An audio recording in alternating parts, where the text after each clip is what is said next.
Lisa. All right, it is 9:04. We are going to go ahead and get started. I have to apologize to Margaret and to you all because I am in DC today, but I stepped out of a conference because I wanted to get this meeting started and to say hi to Margaret. So apologies since I have to go back to the meeting, but Kim will take over after we get this started and on. So because we have Margaret until 9:50, we are going to skip introductions, but if you would be so kind as to put your name and organization in the chat box so she and Lisa know who was here this morning. So please go ahead and introduce yourselves in the chat box. I'm gonna go ahead and get started. It's 9:05. And good morning, everyone, or good afternoon, since I'm in DC time. Just want to thank you all for being here at the can you believe it, April 2nd Government Affairs Committee. And I am your right now chair, because I don't have a co-chair at the moment. And we are so excited to have our newly elected supervisor, Margaret Abe-Koga. A little bit about Margaret. She was elected to the Santa Clara County Board of Supervisors in November 2024. And in doing so, she became one of the first Asian American women to serve on the board in its 175 years of existence. That's crazy to me. She is the fifth woman to represent District 5, which stretches from Palo Alto to Los Gatos and extends into the Almond Valley of San Jose. And she brings to her new role 20 years of experience in governing as a two-time mayor of Mountain View and a former trustee of the Santa Clara County Board of Education. And I think Margaret, did you work for Anna when I first met you? I don't remember how long ago, Yeah, but I think you were with Abel y- Maldonado. yeah, yeah. So we go way back. We were kids. We were all kids when we got started. So without further ado, I will have the way we're going to do this, Margaret. You have time, and then I encourage folks to put questions in the chat box, or at the end, raise your hand, and Kim will call on you. Or we're a pretty friendly group. So again, Margaret, I apologize. I can't hear for the rest of this, but it's always good to see you. Great to Thank you see so you too. much. Thank you. Well, good morning, everyone. Thank you so much for having me. Thank you, Diana. As she says, she leaves. I think we actually were kids, right? We're in our 20s when we first met, so it's hard to believe that it's been that many years. But thank you so much for having me this morning. I know many of you already from my time on the Mountain View City Council, or perhaps I've been involved with the Cities Association of Santa Clara County, so I've gotten to know folks through that and the various nonprofit organizations that we share as Mountain View Los Altos. We're very proud and happy about that. But it's a great opportunity to get to see you all today.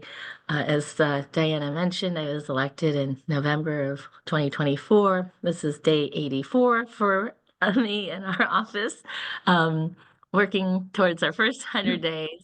And I've been really trying to get to know the district and meet as many folks as possible in these first 100 days. As Diana mentioned, it is a large district, District 5. It stretches from Palo Alto, and there's 9 cities.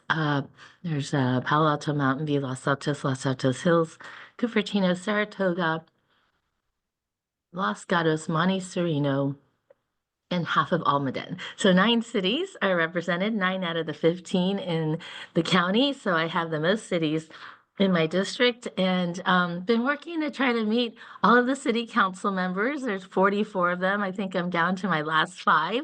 Um, and of course, 9 chambers, and so not many more.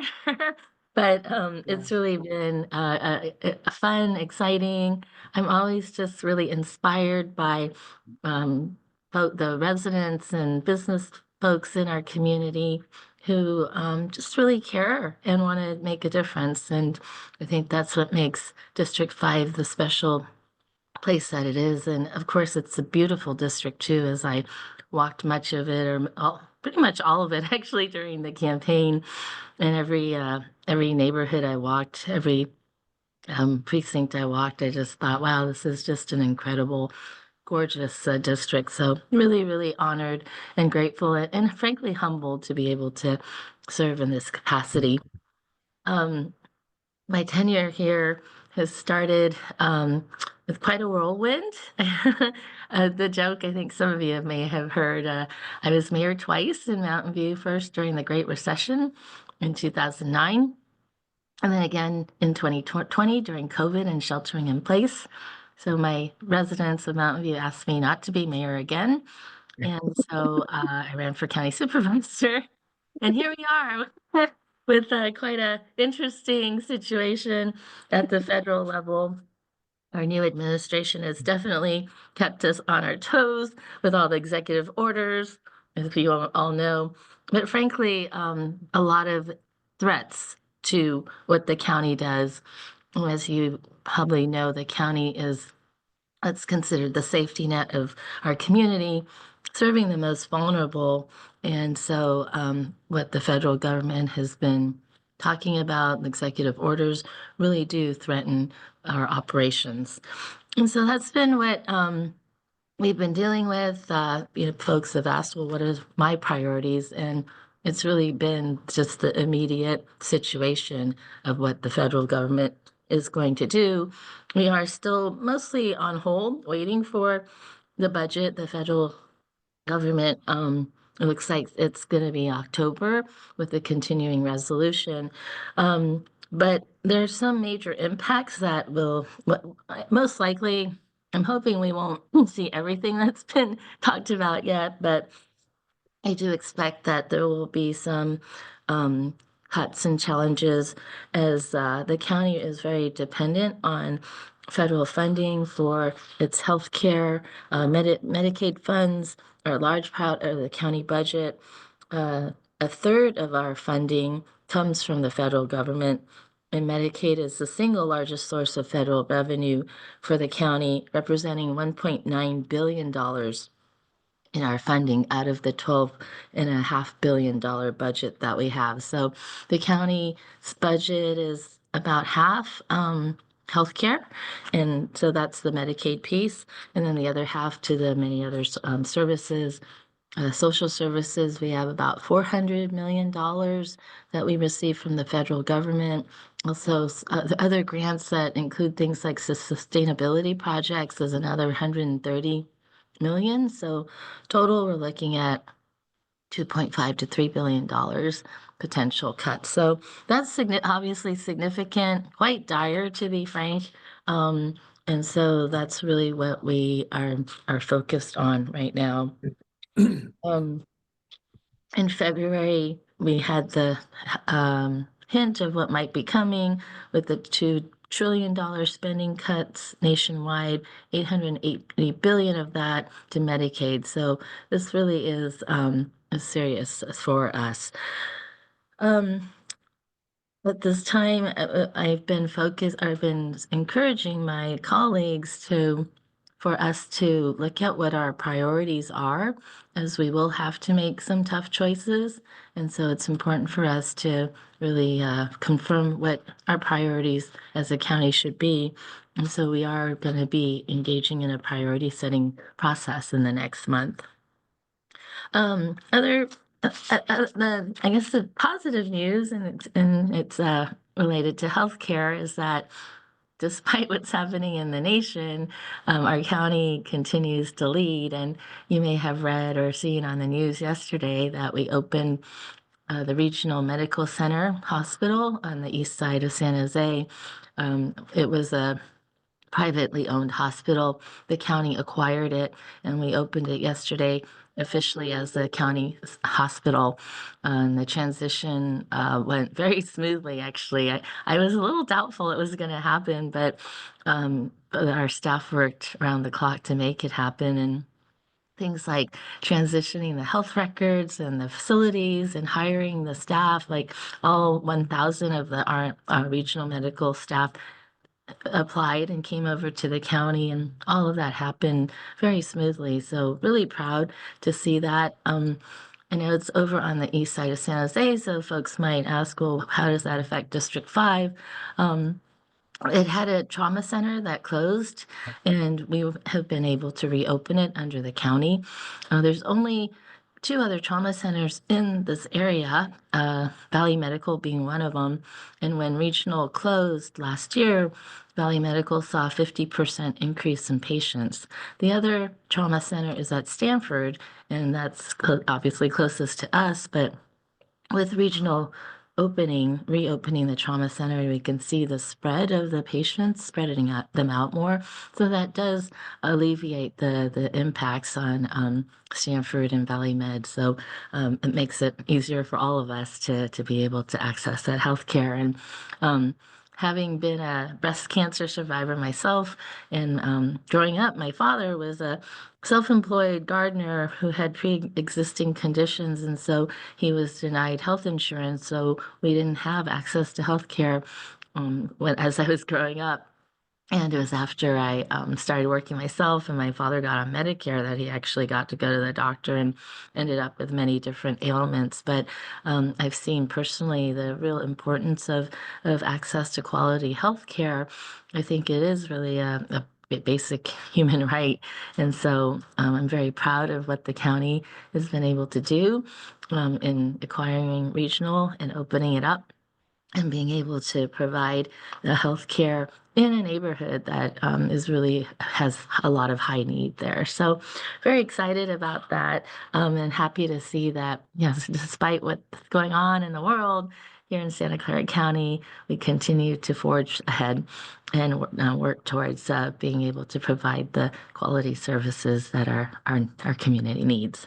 Some of my other priorities that I would like to share, public safety is one of them. As I walked door to door for the last 20 months before I got here, the number one issue I heard on everyone's minds was public safety. It started with like crime and neighborhood crime and retail crime. But as you all know, with the wildfires in LA, fire safety has been on everyone's minds as well. And that's something that, as a city council member, I focus very much on. It's a core service. Again, public safety is always top on the list when we poll our residents. And so I've spent the 16 years on the city council really working to understand public safety and will continue to bring it as a top priority here at the county. There's a couple of issues around fire safety. There's evacuation routes that are very important, especially for the unincorporated areas of the district that are right next door to Los Altos Hills. So we need to work on planning ahead and having those evacuation routes clearly outlined.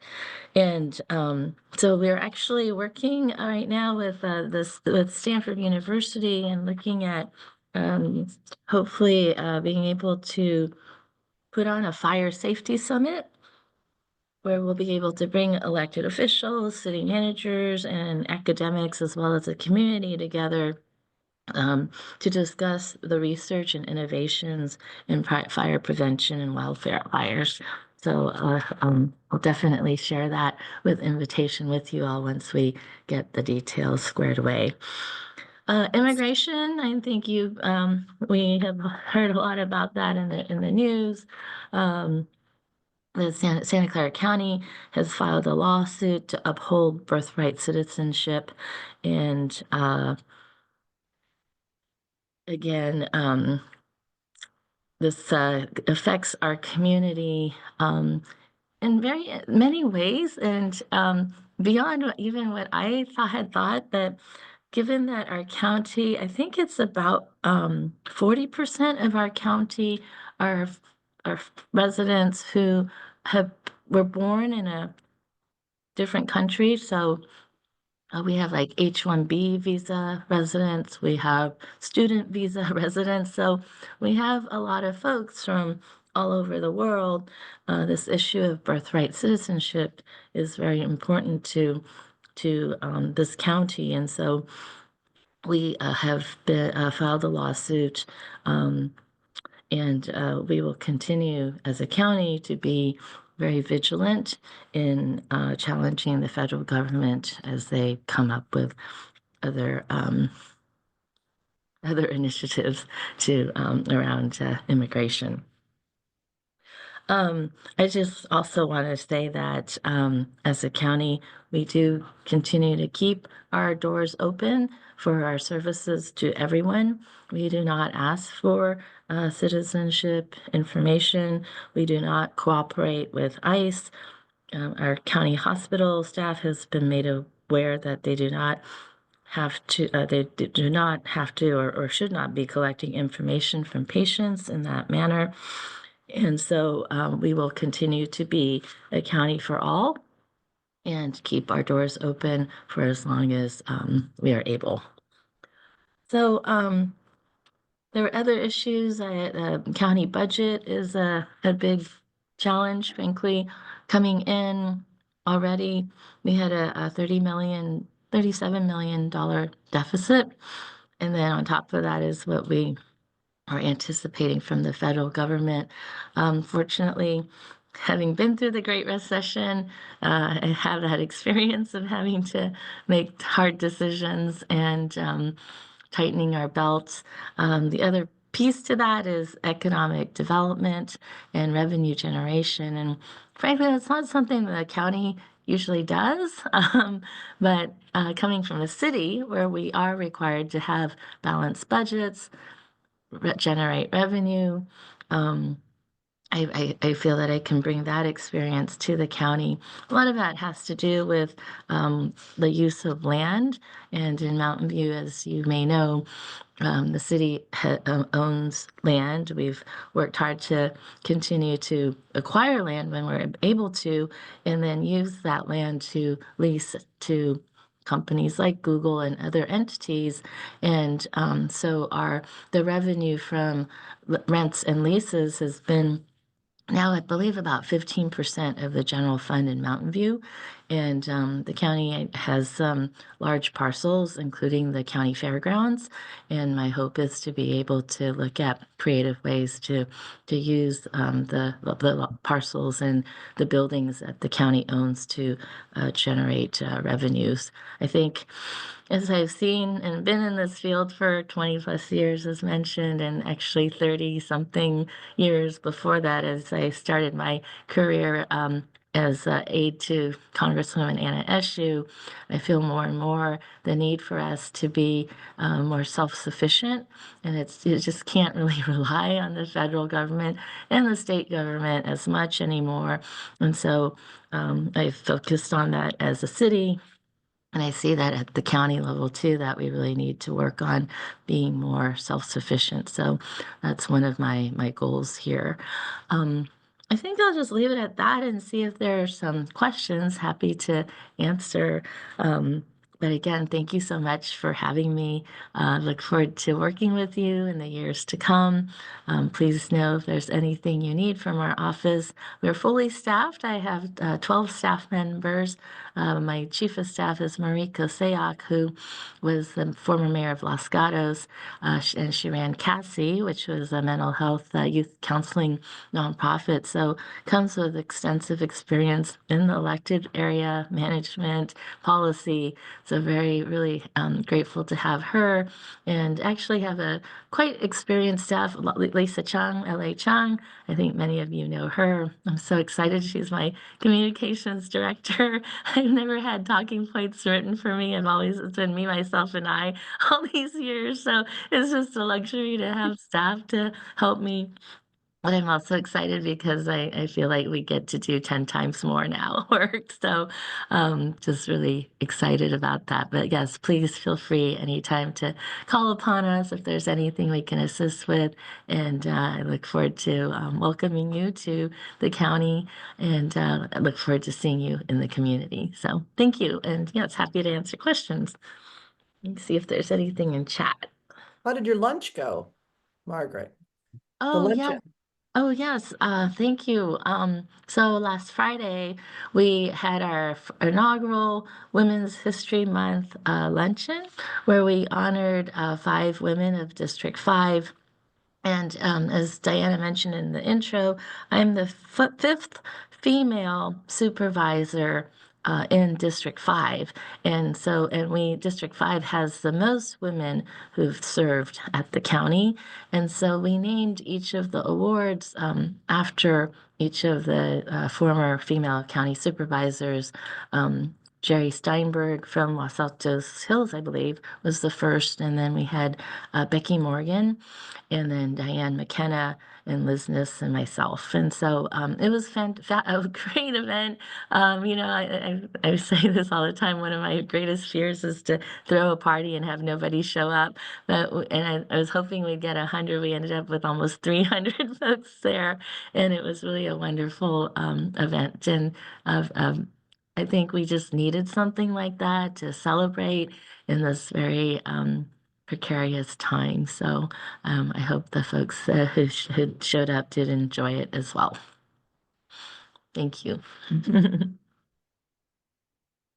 Let's see. I see some questions here. Bruce. He said, "What do you hope to accomplish in your first year?" So I would say that you know, having done this for a while, I think financial stability is the most important foundation to be able to provide excellent services. And so in light of the situation we are in and with our budget and the potential federal cuts, that's really what I'm honing in on. So you'll hear me if you tune into a meeting sometime. I ask the questions of, okay, where's the funding coming from? What are the choices we might have to make? If we want to add something, we might have to subtract something. And so not the most fun questions to ask, but I think the important questions to ask, because we just need to make sure that we are financially stable and we can't spend money that we don't have. And, if we just keep adding on, we're going to have to make even more cuts down the road. So that's really my focus, is to try to get this county into a financially stable situation. Thank you. That's great, Margaret. Thank you. Very excited to have you join us this morning. I wanted to follow up a little bit more, and then if there are other questions, please, feel free to raise your hand and we can call on others as well. You'd mentioned, the idea of financial independence, so to speak, for the county. And are there any ideas, certain projects that you are focusing on or working with other groups to partner on to try to achieve that goal? Yes, thank you.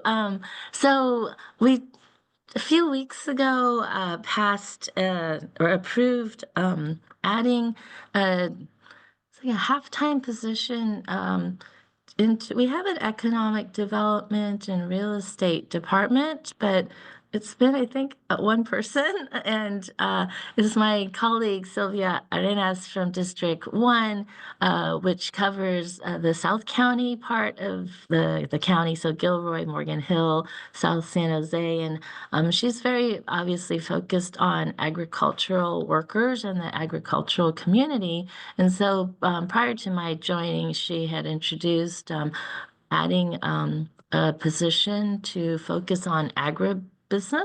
And that actually covers some of my district too, as I have Almaden. And I discovered, and you may all know this, but I discovered during the campaign, I went up to the Almaden Hills, and there are all these little wineries, family-owned wineries, different kinds of agribusiness. So this will definitely help in that regard. And I've been actually thinking as I was, again, campaigning and hearing from folks that as a county, we should have a more robust economic development department. There was a director many years back. It might even be decades back. When that person retired, they never actually filled that position. And so I've been thinking that I would like to bring that position back. And this is the agro business position is sort of leading towards that. But I think, as a county, and I'm personally have been a small business owner myself, really appreciate small businesses. You are the economic engine for our community. And so as a county, I think that we could do more in terms of whether it's helping to streamline the processes here to open businesses. We don't have a lot at the county, but definitely in the health and safety area. And also, I've heard from a lot of small business owners that they would just like more information on how to start a business or ways to promote their businesses. So I think there is room to be able to grow that part of our county. And so I would like to work on how we can promote small businesses throughout the county as a county government. So that's one area I'm thinking of. Again, as I mentioned, land use. The county doesn't have a lot of land, I've been told, although I hear we do. So I'm trying to get an inventory of the lands and the buildings that we own. But as I mentioned, the county fairgrounds is one of them. You may have read in the news that the earthquakes have been interested in building fields there. So we're trying to negotiate something with them. But it's 150 acres, and I went out and toured the fairgrounds for a couple of weeks ago, and I mean, I've just never seen 150 acres like open, open space like that, and I just thought, wow, this is amazing. There's so much potential to do something here. And I think it's like what we need to do is to master plan the entire parcel, go through the visioning process, work with the community. I'd like to bring in developers and ask them, what can we do with this land and really be able to maximize that huge amount of land to make it, really it can be a neighborhood of its own, but make it into something special that will be a real benefit to the county and the city of it's in the city of San Jose, so for the city too. And I think that would be mixed use housing, commercial. If we get the playing fields, we could include hotel, restaurant, make it into an entertainment zone. So those are some of the thoughts that I have. And I will be working with my colleague in District 2, Betty Young, and it's in her district to hopefully come up with a plan to vision out and master plan it. Thank you. Very exciting. Yes. Thank you, Margaret. I see Dennis has his hand up and Krista, but before that, I saw Marie has a question in the chat. I don't know if you'd like to ask your question yourself, Marie, or if I should read it for you. If you'd like to introduce yourself. I'll just go ahead. So, Margaret, how does being the 5th woman to hold this office in District 5 influence what you do? Thank you for that question. Definitely, it's I'm really quite awe-inspired by the 4 women who came before me as I was reading up on their histories in preparation for our event. And I learned a lot of new things. I've known Becky Morgan from afar. I didn't know that she was the person who wrote the legislation to create Caltrain.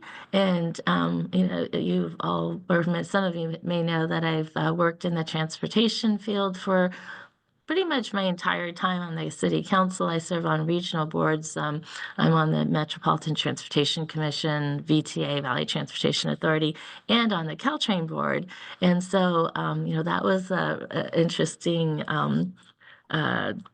trivia about Becky Morgan, and just really great to see her, as well as Diane McKenna, who served on the MTC, their leadership in transportation, which It's been traditionally, I think, a more male-dominated field, but I do see more women getting involved. And when I started on some of these boards, I was one of two, one of three women out of a 14, 15 member board. But now, for instance, with MTC, we have a majority of women. Our chair and vice chair are women now. VTA, we're evenly split, 6 and 6. So it's great to see the advancements of women in these fields, these different fields. So I definitely, think about what these women before me achieved and the path that they've paved for folks like me.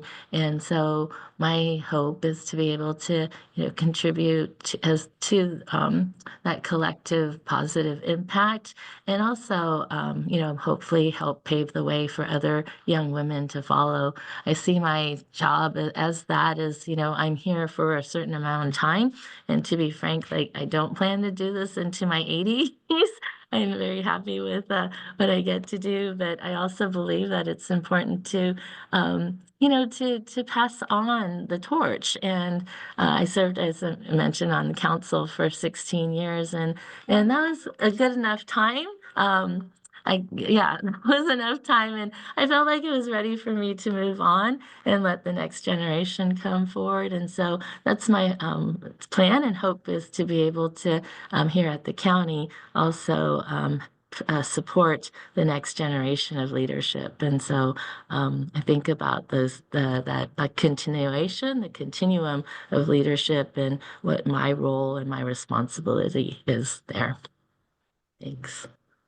Kim, thank you for asking the question for me. I couldn't unmute in time, so you would think I would have it figured out by now, but not so much. It's a common ailment, Murray. It's okay. It looks like Dennis is ready, though. He is unmuted and ready to ask his question. Go ahead, Dennis. I'm ready, Kim. Good morning, everyone. I'm Dennis Chima. I run the Foothill De Anza Foundation. Margaret, good morning. You and I have a long history in our own public policy and nonprofit career, so it's great to see you. And I've had the opportunity to work with all but one of your predecessors on policy issues, and they've all been strong advocates like you for community colleges. So thank you for doing that and sending your children here to Foothill. So we look forward to seeing you on campus. I'm going to ask you an unrelated question to education. I'm curious, we're in this bubble here in the Bay Area where we probably are not necessarily fans of the administration in Washington, D.C. I'll put that mildly. And we may be shouting loudly about how federal cuts are going to hurt our most vulnerable residents, just like you opened your comments with. I'm curious what you or others might be hearing from colleagues in our more red and Eastern California counties, because I think the louder we are, the more we might be ignored from Washington, D.C., but the louder they are, they might get somebody's attention. So I'm just curious what you're hearing from your colleagues. Great question. Yes, thank you, Dennis. And yes, Dennis and I go back to 2002 when I was on the County Board of Education, and Dennis was one of our top staff there. So it's good to see you, Dennis. Thank you for that question. And I just met with our new Congressman, Sam Liccardo, and we've had having that conversation. But we were getting a report from our governmental affairs staff, I had just seen watching the news, and I saw that out of the top 10 districts, congressional districts in the county that have the highest number of Medicaid recipients, two in Republican districts, two of them are in California, and I forget the one gentleman, but one is David Valadao, Congressman Valadao. So what my thought was that we should be reaching out to him, and if we know residents in his district, encouraging them to write to their Congress member, because given the slim margin in Congress right now, those two Republicans from California could make the difference. So I think it's we we have to, yes, get out of our bubble and reach out. I know Sam has been talking about trying to go to Republican congressional districts and doing town halls there. I see other Congress people doing that, but um, I don't know that there's that awareness so much, and I think we need to, help to spread that awareness of what these potential cuts mean. I mean, this is right, Medicare, Medicaid, Medi-Cal in California. Um, I forget what is it, 1 in 20 people, I think, are on Medi-Cal, I believe. It might even be higher than that, but it's really quite significant. As I mentioned, it's a third of our budget here in our county. So I think raising that awareness is important throughout. So well, I know our team is doing that. I'll be going to the state. It's the CSAC, the state county supervisors association. They'll be having a conference in a couple weeks. They'll be going to that in Sacramento, and I think there I'll be able to hear from folks from some of these more red areas and also share with them. So I'm looking forward to that interaction. Thanks. Thank you, Dennis. Krista. Hi, Margaret. My question's really along the same lines of Dennis. I have twin daughters graduating in May, and so we're trying to move them back. They're in Boston, so we're trying to move them back to this coast, and you see the effect of these cuts, and we've seen it. I just recently hired somebody at the Community Foundation who was furloughed and literally was given, 1 day notice, don't go to work tomorrow. She was working nationally, but it was a USAID grant. So once that was stopped, she'd a job that she'd had for 2.5 years, and she became available. So it's also this interesting time. I say that to be like, she's super overqualified and amazing, and we're like thrilled to have her. But we got her really only on like a 3-month contract because she's just gonna keep a job while she's looking because we can't really afford her. But she's awesome. And similarly, I'm seeing that kind of talent coming through as we have 2 other positions.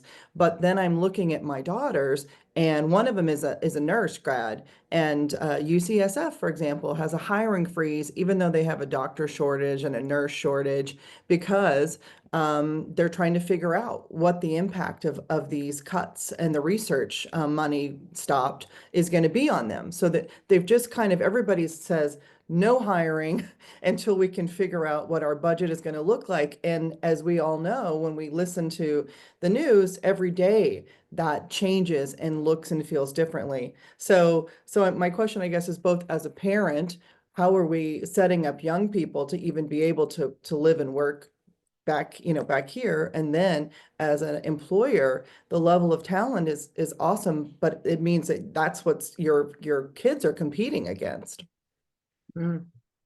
Yes, thank you. I appreciate your comments as a mom myself. My two daughters are in college, and one's getting ready to graduate. So we're thinking about, what career opportunities, or she's been thinking about what career opportunities there will be. And certainly, like we've been asked, especially from the nonprofits who receive quite a bit of county funding, what should we do? What should we plan for?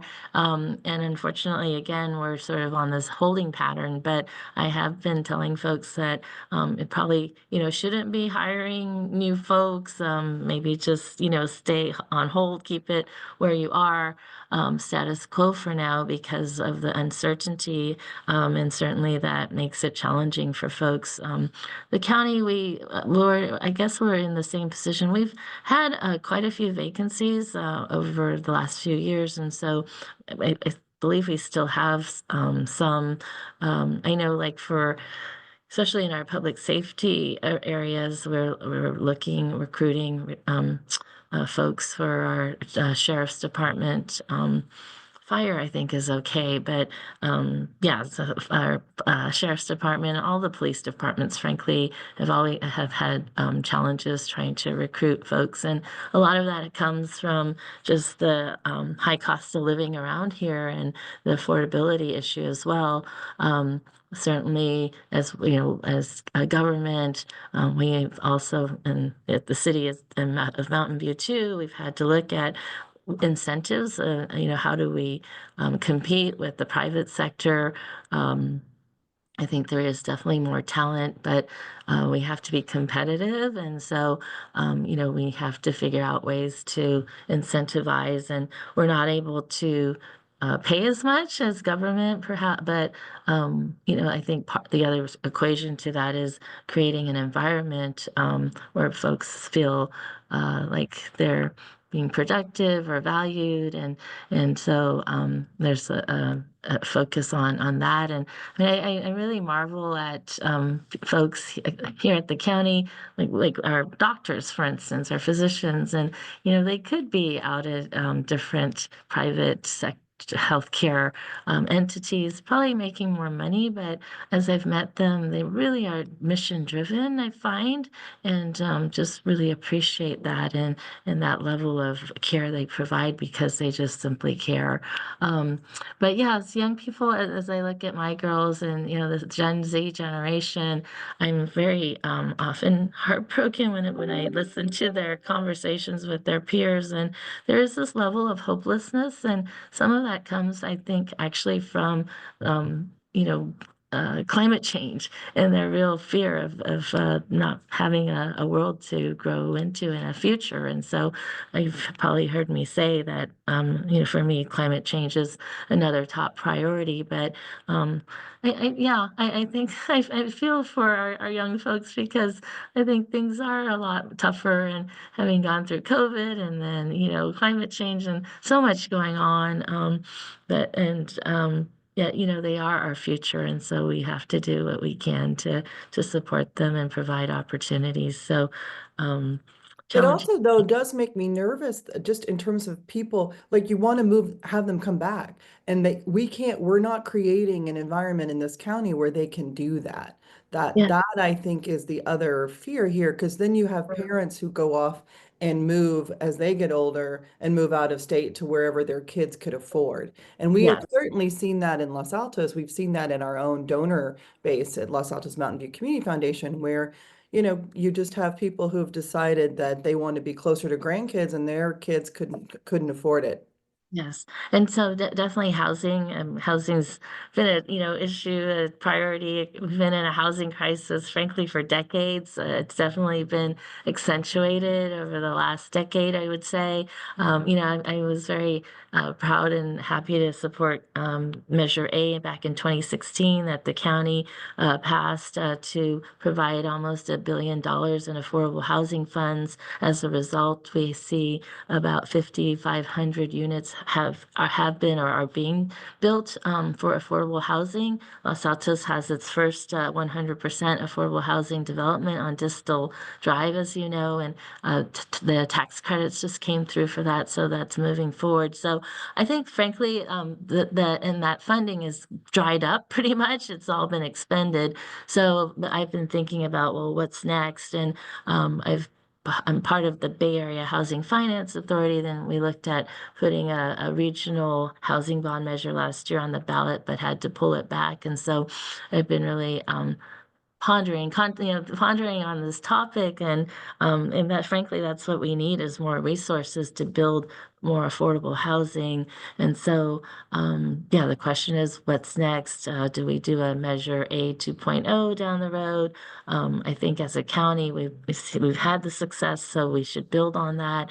So those are some of the issues that we're discussing right now, and as we continue to look at ways to be able to provide more housing opportunities for everyone. But big issues. Definitely a challenge. And I think too, for, young families and looking for, housing, it's a difficult challenge for sure. So Bruce Barton, you have another question related to Foothill Expressway. That was one I was wondering about as well, just about any future plans for updating Foothill Expressway. I know there's been work that's been done the last couple of years, but there was also a fatality this last year. And so Bruce is asking if there's any other plans or what else can be done. Yes, I need to sit down with our roads person more again. I've met with him and I need to go back and meet with him. So expressways are interesting because like when we talk about streets, like in our cities, we think about complete streets and how do we make it accessible for not just cars but people and bikes. But I'm finding that with expressways, the priority is getting car traffic through. And I personally think that we need to revisit that concept and look at ways to make it more conducive to, bicyclists and pedestrians, especially Foothill Expressway. I used to do some outdoor biking. My business was an indoor cycling facility, so then I got into biking and I would bike down Foothill Expressway, and it's great because it's just that straight shoot, but it is really scary. And I know we've had a lot of accidents and near accidents, so I'm going to be working with our roads department on how we can look at making it more of a complete street environment. And like I've heard that our staff is not a fan of bike lanes on the expressways, but just but folks already bike on these expressways, so I think we just need to make them safer. I know that there's our students who cross Foothill Expressway to go to school, so we'll be looking more carefully on that topic. Thanks. Appreciate that, Margaret. It's such a major transportation corridor, not just for, cars, but for our bikers too, from, down by Foothill Crossing, all the way up to Stanford and beyond. So appreciate that. I see one last question here. If you have any advice, this is from Marie Young, and then we'll close things up. I understand you have another appointment, Margaret, so we want to be respectful of your time. Do you have any advice for Los Altos as we move towards our district elections? Yes, I don't know if it's advice. I have opinions on it. Personally, I know that we most of our cities are getting hit with these lawsuits that have moved them to district elections.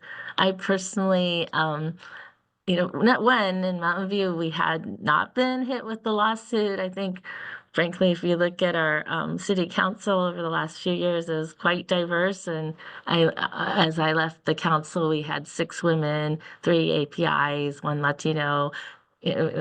So I think we were able to stave off the lawsuit because of our diversity. It's not as diverse now, so we'll see. But as I've looked at cities go to district elections, I think it's actually backfiring, and I see diversity actually diminishing in some of our communities. There's this assumption, I think it's with the Voting Rights Act, that, for me, like as an API, perhaps there should be an API majority district, and that's where someone like me could come out of. But I know from my city that we have a large API population. It's about, I think it's 33% now, but they are, throughout the city. There's no enclave. And so I know that I have pulled from the API voter population, but I've had to do that citywide. So I just don't think it works in every city, and especially in small cities, it gets even more challenging. I've also seen and heard that as you go to districts, you have less people running for office. And so the last election, I believe 3 of the cities in my district, 5, didn't have elections because they had like 1 person running for the seat. So those are some of the challenges that I see with this. And my hope is that the community can perhaps like double down in terms of encouraging folks to run for office.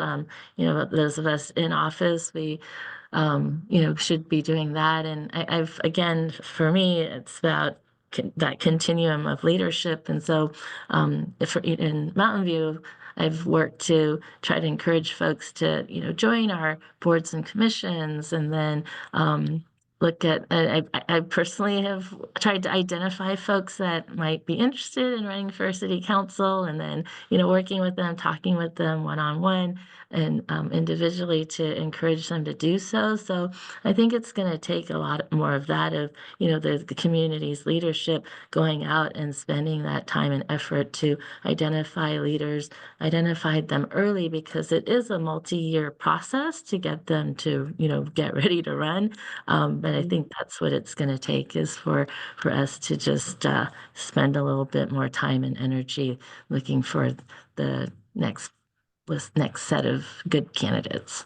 It's a very good point, Margaret. That's something actually that Krista and I and other individuals here in the community, many other organizations have discussed in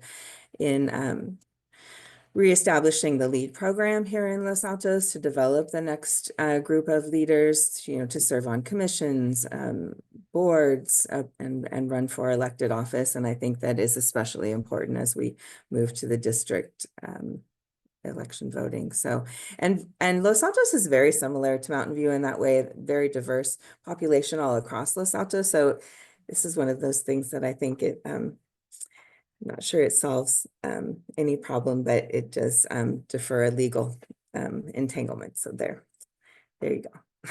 Yeah, no, definitely. Great. LEAD program is great. I'm a graduate of Leadership Mountain View and American Leadership Forum. So there's a lot of programs like that it's good to encourage folks to do. But and we have county commissions, and so happy to share if anyone's interested in serving on the county commission. We have Parks and Rec, and we have sister commission, county commissions with Florence and Ukraine, just a whole variety. Domestic Violence Council, we actually need a lot of new folks there. So if you're interested, if anyone's interested, and we can send you the list of openings, and if you could help share that would be great. That would be great, Margaret. We'd be happy to engage with you and your team on sharing information with the program in that regard. Thank you. Any other last comments, Margaret? Any closing words? Just to say again, thank you so much. Thank you all. I see so many leaders on this call. I love Los Altos. I've gotten to know Los Altos quite well, and definitely your downtown has been so amazing. And Kim, I really credit you with your leadership and supporting the businesses. But again, thank you. Again, our office is open. We're going to be doing mobile office hours in the next few months, where we'll be going to each of the cities and spending an afternoon there, so folks can come and meet with us or bring their issues to us. So please look out for that. But we have a newsletter that we've started, a weekly newsletter. I'll send information on how to sign up for that. Unfortunately, we didn't our predecessor didn't leave us the database for the district, so we're starting from scratch, and so would appreciate as many of you signing up for our newsletter and other communications. But thank you again, and look forward to seeing you all in person next time. Wonderful. Thank you, Margaret. We'd be happy to help support you in reestablishing that database. It's a collaborative effort here in Los Altos with all of our organizations, and perhaps your office hours can align with our farmers market that will be starting soon in May. That's a nice way to be able to connect with our community. Scott Hunter, I see, is here on the call as well from the Village Association, leading that. So thank you, Margaret. Really appreciate your time.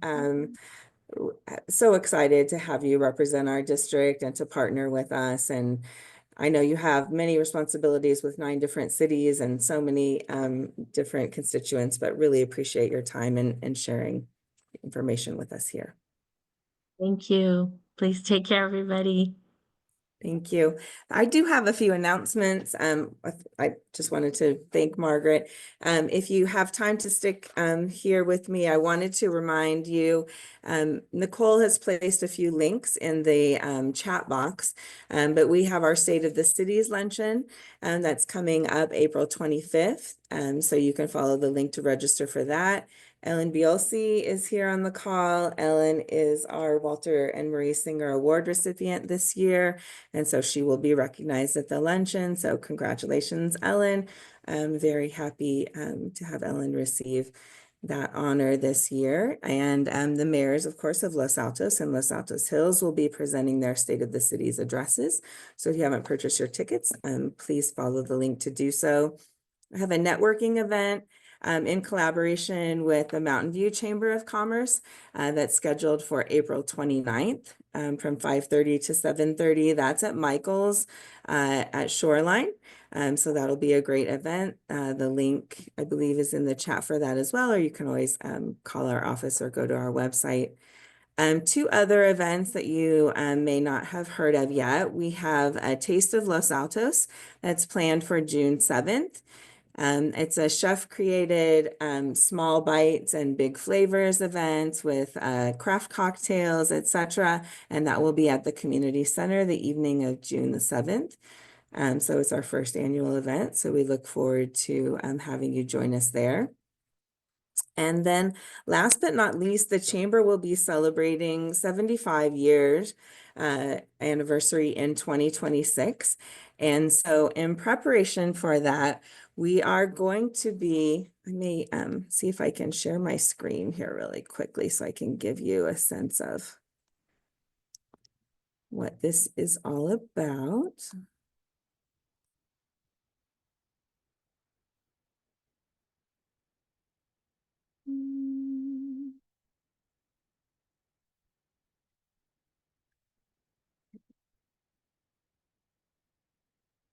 Can you see my screen? Oh, that's not the one. This one. Okay. Can you see my screen, everyone? I don't know if you can hear No, me. no, we can't. Oh, well. You're going to have to do an interpretive dance, I think. Well, that would be exciting. Now? How about now? I Thinking think you about it. There it is. Okay, great. So in honor, thank you, Dennis. In honor of our 75th anniversary, we are creating a chamber community plaza at the Chamber of Commerce office and visitor center here in Los Altos. So you can get a visual idea there of what that will be, what that will look like. We will be selling bricks so that you can leave a lasting legacy in Los Altos, bricks that may have your family name, a name of your child, your pet, in honor of someone who's passed, a business name or logo, a college graduate, and some examples are shown there on the screen, and you can follow the QR code to purchase your brick. We'll be selling those bricks this year, and then we will celebrate with a grand opening ribbon cutting celebration to mark the 75th anniversary in 2026.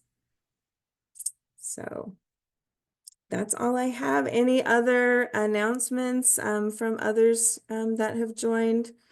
Scott or anyone else related to upcoming events for other organizations? Oh, thanks, Kim. I'll speak up. Next big event here in downtown is the 62nd annual Easter egg hunt. It is on Saturday, the 12th of April, so coming up here pretty quick. Come on down. It starts at 10. The eggs are found by 10:05, maybe 10:04. But then we do have activities going on down in Veterans Community Plaza. The Easter Bunny will be there and a lot of fun. So bring your young kids, 10 and under, to the Easter egg hunt. And then, as Kim mentioned, the farmers market does open May 1st. So plan for a May Day opening of that. Thanks, Kim. Sure. Any other announcements?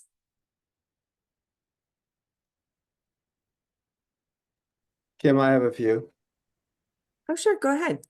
Okay, so April 10th coming up, the Complete Streets Commission is going to be sharing their road resurfacing plan for Los Altos for the year. So anyone who cares about signage and striping around Los Altos, I recommend coming to that meeting because there won't be much of an opportunity to make comments after that. So put that on everyone's radar. In May, there's a few exciting events coming up I wanted to share. One is a new electric living fair that's going to be in downtown Los Altos on May 4th from 11 until 3, or 11:30 to 3. That should be really exciting. Anyone who wants to electrify their business, their home, or wants to learn more about micromobility, that should be a fun event. And then on the 16th, we have our 3rd annual Bike and Dine. So encouraging people to bike to downtown Los Altos, get a swag bag with coupons, and go dine and enjoy all the awesomeness of downtown Los Altos. So those are a few upcoming events I wanted to share. That's great. Thank you, Mark. I see Dennis also added in Foothill College Inaugural Hall of Fame, October 4th. I had seen that in an announcement recently. So thanks for sharing that, Dennis. Anything else? If not, we'll close. Thank you for joining us this morning. Great session with our Supervisor Margaret Abe-Koga. Appreciate your tuning in. And there is a link to get on the mailing list for the supervisor as well in the chat. So I'll leave that open for a while and the other links as well, so that you can take a look at those. All right. Thank you. Have a great day. Thank you. Bye-bye.